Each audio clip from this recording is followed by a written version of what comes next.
What we're doing here is we're trying to prefabricate the poles that will go into the ground to support our new buildings. I felt compelled to come to Bangladesh because it honestly seemed like one of the more difficult positions I could apply for. Bangladesh is situated in probably the worst area for natural disasters. They're constantly under floods, they're constantly at threat of cyclones. It does hold the country back quite a bit. Number one industry in Bangladesh is agriculture, so the flooding of course affects that, the cyclones obviously affect that. Can you ask her what they did when the cyclone happened? Where did they go?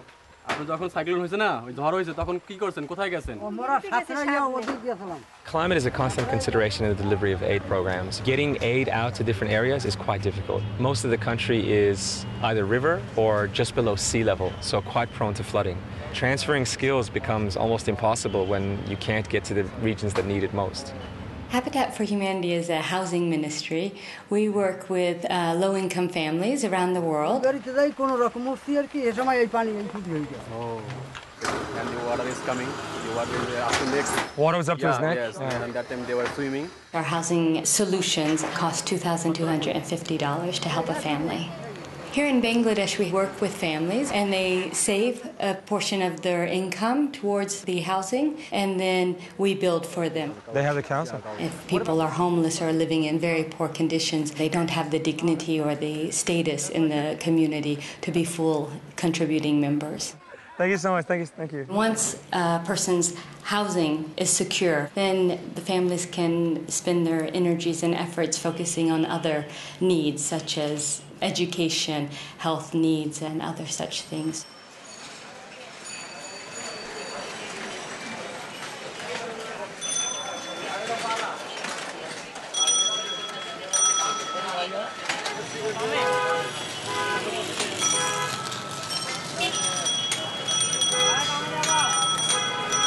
We generally try to head out to work between 7 and 8, so I'll get to work at about 7:30. I do quite a few things at Habitat for Humanity.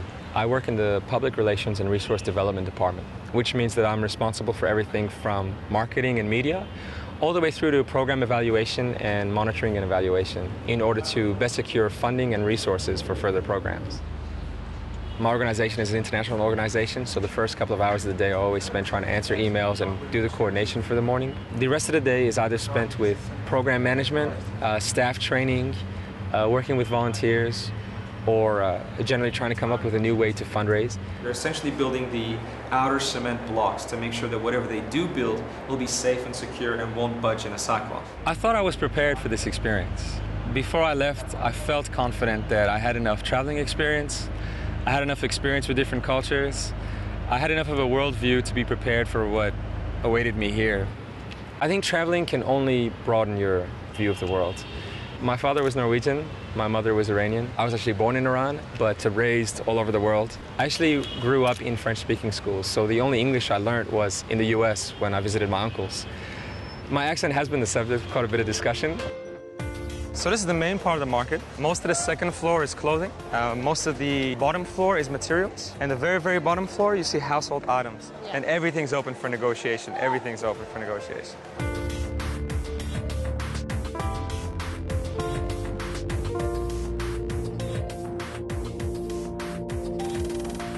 So mainly at the beginning, you'll be focusing on PR. Just trying to improve our communication flow. Okay, so we'll be working sort of together for a couple of months. Absolutely. For your last 2 months, and then I'll carry on the work that you've been doing. Exactly. We're going to try and get some continuity in our organization.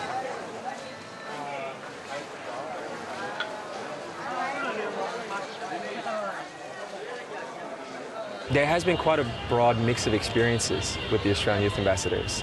When we first arrived in country, there was a clear distinction between those that had traveled extensively and those that didn't.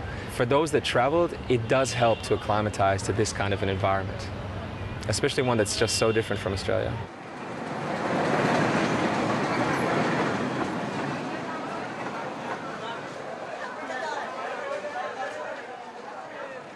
Your average Bangladeshi isn't making more than $1 a day.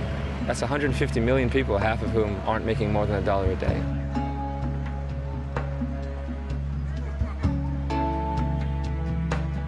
You're faced daily with the onslaught of just how much the need is, and I'm not sure that anyone can be prepared for that.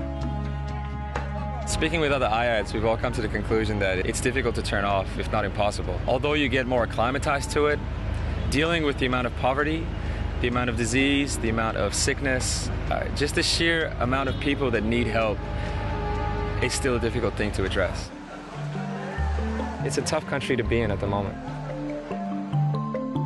Some of the challenges I faced when I came here were cultural. There's very little sense of personal space. Everybody on your street, everyone in your neighborhood knows who you are. They know where you go at all times of the day. They know where you've been the night before. But in a lot of ways, it's quite comforting to know that there's so many people that are so interested. It has helped in terms of security and just being able to find things. People are very open in this country. So all 23 million people in the city want to help you out. I think one of the major things that the IADs expect is to have a cultural exchange through this program. If I look at him, I guess Australians are very friendly. Pierre was very much integrated in our team. He was a person that we were able to relate with him very well. There's been 115 youth ambassadors come through the program so far. It's not an easy life for them, but they bring with them commitment and a love of what they do. I love everything about Bangladesh except we need clean water.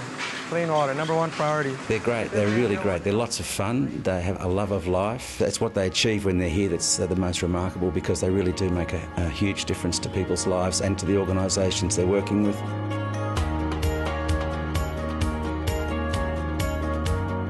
Bangladesh is a very poor country, 150 million people. A place that's 2/3 the size of Victoria. It's one of the poorest countries in the world. By Australia reaching out to Bangladesh, we can help make people's lives better. I have a constant sense that maybe I have the capacity to do more and that perhaps there is another way to do it. I try not to do anything that pulls me away from my core task. So whatever we've been doing outside of Habitat hasn't interfered with the work. There's a couple of orphanages that my basketball team and the rest of the youth ambassadors contribute to. One of the previous intakes IADs had spotted these conjoined twins at an orphanage and decided that she would make it her mission to take them back to Australia. I think the girls can do better. Can the girls do better? She also managed to secure surgeons to do the operation for her. It was just an amazing story. Since then, most of the IADs go and frequent this one particular orphanage, and they do an amazing work.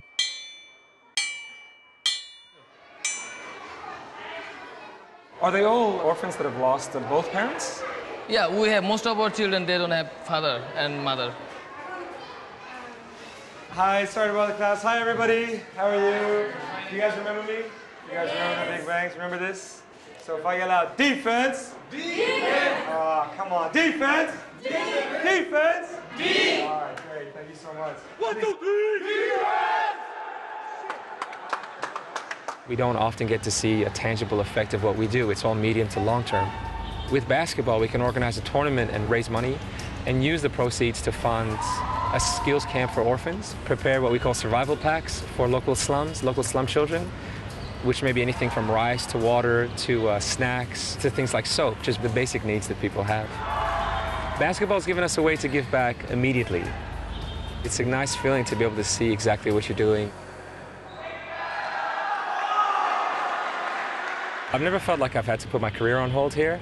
The amount of experiences that I have, the types of experiences that I've had, and the amount of learning that's occurred here has really helped my development. I can confidently say that I'm more prepared now for the type of work that I want to be doing than I was before I arrived in Bangladesh.